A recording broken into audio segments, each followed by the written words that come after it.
Dua ini. Kasih tahu. Kasih tahu dia ya. Informasi. Iya, tapi Hari jauh. ini cuma berkah di Samsat. Iya. Kopi, Ada 5.000 ada masih kue habis kok kemarin. kue. Kok marah sih? Nah, marah lah, ya orang kata gua jauh amat kok marah. Tahu. Jadi kayak mana sih gak marah itu coba Cuma kayak berkah. Gua kasih tahu. Oh, Bukan. kalau mau ngopi di Samsat. Udah paham gua gak usah diulang-ulang terus. Maksudnya yang nggak ngomong nggak marah itu gua kayak mana? Gua kasih contoh. Nanti gua ikutin cara lo.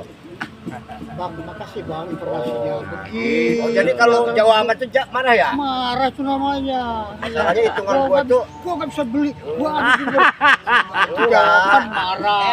Ada gue ini akam sih Oh. lo. Ada kampung sini. Harusnya kan Pak, Bapak, Bu, kasih informasinya. Kan gitu. Selamat Adapun siang pemasukan pada kawan-kawan. amal Jumat 18 Juli Kita hari ini 2025 sebesar Jumatan di Masjid Agung Kalianda ya. Rp419.000. Masjid Agung Kalianda, Infak Lampung pedagang Selatan. di Masjid Agung Salam sehat sebesar selalu untuk kawan-kawan Rp455.000. semua ya. Saat ini sedang memasuki pembacaan laporan keuangan ya. Laporan keuangan Masjid Agung Kalianda. Ini orang-orang yang Berikut lagi pengeluaran. sedang sholat 1. sunnah. Honor petugas Jumat sebesar Rp800.000. 2. Biaya keperluan sekretariat Nih, Rp200.000. 3. Pembelian air mineral 7 dus sebesar Rp147.000. 4. Pembelian snack ngaji fikih dan yasin sebesar Rp381.000. 5. Laundry, jubah dan spray sebesar Rp165.000. 6. Pembelian keran air 5 buah sebesar Rp106.000. 7. Pembelian bahan kebersihan sebesar Rp474.000. 8. Pembelian pertalite mesin rumput sebesar Rp50.000. 9. Bantuan ibu-ibu majelis taklim Masjid Agung Kalianda sebesar Rp500.000. Adapun jumlah pengeluaran sebesar Rp2.823.000. Saldo akhir pertanggal 25 Juli 2025 sebesar Rp16.225.867. Tertandatangan Ketua Takmir Masjid Agung Kalianda dan Ilmiawan Sarjana Hukum Bendahara Takmir Masjid Agung Kalianda Winarno Sarjana Ekonomi. Baik, adapun petugas Jumat pada hari ini yaitu yang bertugas sebagai Khotib Ustadz Cahyadiansah, yang bertugas sebagai Imam Ustadz Cahyadiansah, dan yang bertugas sebagai muazzin Febri Robiansah. Mungkin cukup sekian yang dapat kami sampaikan. kawan-kawan yang biasa kerja di Samsat, itu ada Pak Erik baru nongol. Pak Erik ya, baru nongol. Yang biasa ini ngurus berkas di Samsat ya, ada Pak Erik baru nongol dari pintu sebelah kiri ya, pintu sebelah kiri ya. So lagi sholat sunnah dia. Ini pintu sebelah kiri ya.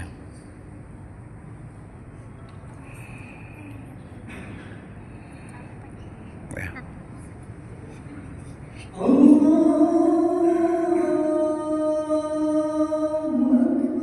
Itu pintu kanan sebelah kanan.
Jamaah mulai pada datang.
Melaksanakan sholat sunnah ya, sholat sunnah sebelum sholat Jumat ya, 2 rakaat.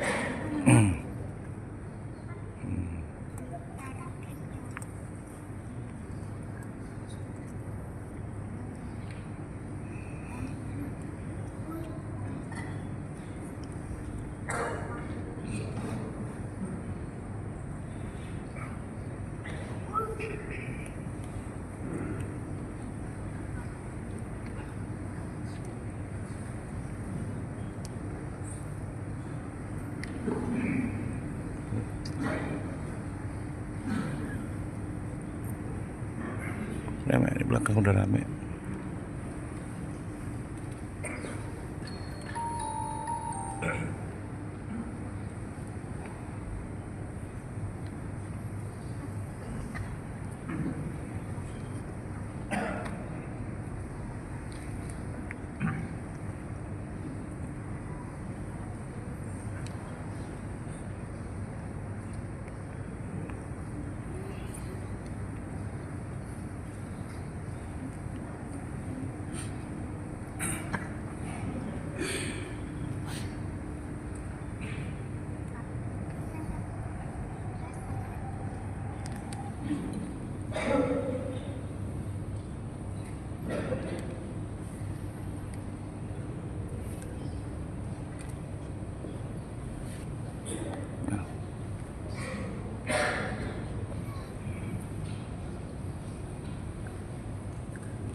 Pak Suah.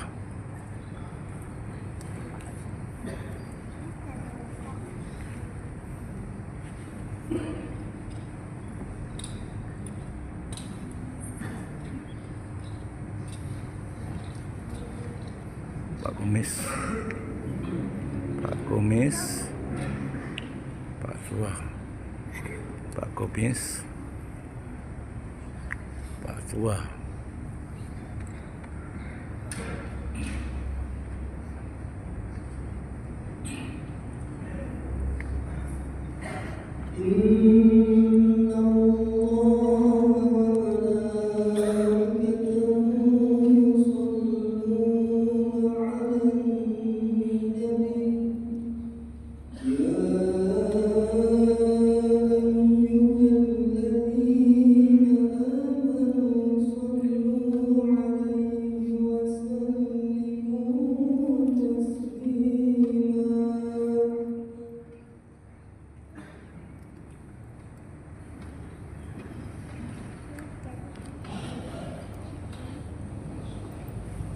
Assalamualaikum warahmatullahi wabarakatuh.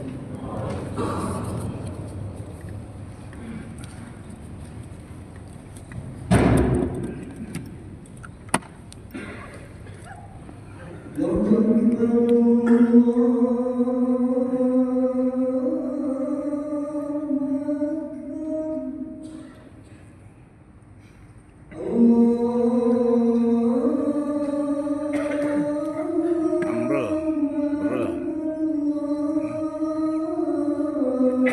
Ambrol tim 11. Kumis tim 11 tuh. Pak Suah itu. Tim 11 juga.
الحمد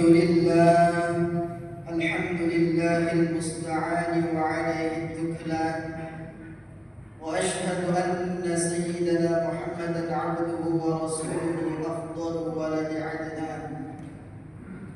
اللهم صل وسلم على سيدنا محمد وعلى آله وأصحابه على ممر البيان والأيام. أما بعد إخواني عباد الله، اتقوا الله حق تقاته ولا تموتن إلا وأنتم مسلمون. قال الله تعالى: يا أيها الذين آمنوا اتقوا الله ولتنظر نفس ما قدمت لغد. معاشر المسلمين rahimakumullah, alhamdulillah, segala puji bagi Allah Subhanahu wa taala. Salawat beserta salam senantiasa kita limpahkan kepada Nabi kita Muhammad sallallahu alaihi wasallam. Mudah-mudahan dengan senantiasa kita bersalawat kepada beliau, bila beliau memberikan syafaatnya kepada kita semua. Amin ya rabbal alamin.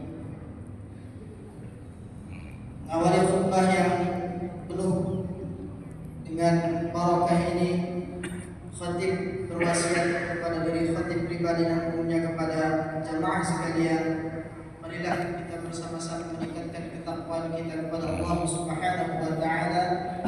Takwa dalam arti yang sebenar-benarnya, yakni menjalankan segala perintah Allah dan menjauhi segala larangan-larangan. Ma'asyiral muslimin rahimakumullah, sebagai ikhtiar agar kita terus memperkuat iman supaya kapanpun ajal menjemput kita mati dengan husnul khatimah, maka kita perlu terus mempertebal iman, memperkuat iman, dan menambah sifat-sifat yang seharusnya dimiliki oleh orang-orang yang beriman. Ada sekian banyak sifat yang harus dimiliki oleh orang yang beriman. Di samping harus senantiasa menegakkan salat, menjaga hubungan baik dengan Allah Subhanahu wa taala maupun dengan sesama manusia. Orang yang iman juga dituntut banyak membaca zikir, utamanya menjaga kalimat thayyibah la ilaha illallah. Selain itu, kita dituntut senantiasa berkumpul dengan orang-orang yang beriman, bersatu dengan orang yang sesama imannya, kemudian menjaga ukhuwah dengan orang-orang yang beriman. Bahkan menurut Rasulullah SAW, orang mukmin yang satu dan mukmin yang lain ibarat bangunan yang saling menguatkan atau bagaikan satu tubuh yang saling merasakan apa yang dirasakan oleh orang lain. Al-mu'minuna lil-mu'minina kal-bunyan yashuddu ba'duhu ba'dan. Orang mukmin satu dengan yang lain ibarat bangunan yang saling memperkuat antara yang satu dan yang lainnya. Dalam riwayat lain, Rasulullah SAW menggambarkan bagaimana seharusnya orang mukmin antara satu dengan yang lainnya. Taral mu'minina fi tarahumihim wa tawaddihim wa ta'atufihim kamathalil jasad idza ishtaka 'udwan tada'a lahu sa'iru jasadihi bis-sahri wal hummi. Orang mukmin satu dengan yang lain dalam hal saling menyayangi, saling menjaga, saling menolong, saling melindungi bagaikan satu tubuh. Jika ada yang merasakan sakit, bagian yang lain juga ikut merasa sakit. Nafrahu bi farhi akhina wa nahzinu li husni akhina. Kalau teman kita bahagia, kita ikut bahagia. Kalau saudara kita susah, kita juga ikut susah. Itulah seharusnya orang mukmin. Al-Quran juga menggambarkan tentang bagaimana orang mukmin dan juga tentang orang munafik. Sebaliknya dalam surat Al-Hasyr ayat 14, tahsabuhum jami'an wa qulubuhum syatta. Kamu kira mereka itu bersatu, padahal hati mereka berpecah belah. Oleh karena itu Rasulullah sallallahu alaihi wasallam pun bersabda, "Ajaban li amril mu'minina inna amrahu kullahu lahu khairun wa laysa dhalika li ahadin illa lil mu'minin. In asabathu sarra'u syakara fa kana khairan lahu wa in asabathu dharra'u sabara fa kana khairan lahu." Saya heran terhadap sikap orang mukmin. Apapun nasib yang dia terima senantiasa disikapi dengan positif. Lalu sikap itu hanya dimiliki oleh orang mukmin. Lalu Nabi mencontohkan jika orang mukmin mendapatkan sesuatu keberhasilan, kesuksesan yang menyenangkan, membahagiakan, sikapnya bukan sombong-sombong atau berfoya-foya, melainkan disikapi dengan syukur. Dia sedekah kepada anak yatim dan fakir miskin dalam rangka mensyukuri nikmat. Dia sujud syukur tawadhu kepada Allah Subhanahu wa taala dalam rangka mensyukuri nikmatnya. Lalu apabila orang mukmin itu mendapatkan ujian dengan sesuatu yang kurang menyenangkan, musibah, kekalahan dan yang lain-lain, dia tidak marah. Dia sadar betul semuanya kehendak Allah Subhanahu wa taala. Pasti ada hikmahnya. Dia terima dengan ikhlas, dengan berharap kepada Allah Subhanahu wa taala. Semoga suatu saat Allah memberikan keberhasilan. Ma'asyiral muslimin rahimakumullah. Sebagai orang mukmin, kalau sifat-sifat baik seperti itu kita miliki, maka iman kita tentu akan semakin kuat dan tebal. Insyaallah ada harapan besar saat kita mati dalam keadaan husnul khatimah. Amin ya rabbal alamin. Barakallahu li wa lakum fil Qur'anil azim. Oke, kawan-kawan, sampai di sini aja ya. Mungkin yang menyaksikan video ini sudah tahu siapa-siapa yang sholat Jumat di Masjid Agung Kalianda hari ini. Saya doakan sehat selalu, rezekinya lancar. Wassalamualaikum warahmatullahi wabarakatuh. Sampai jumpa di Jumat depan.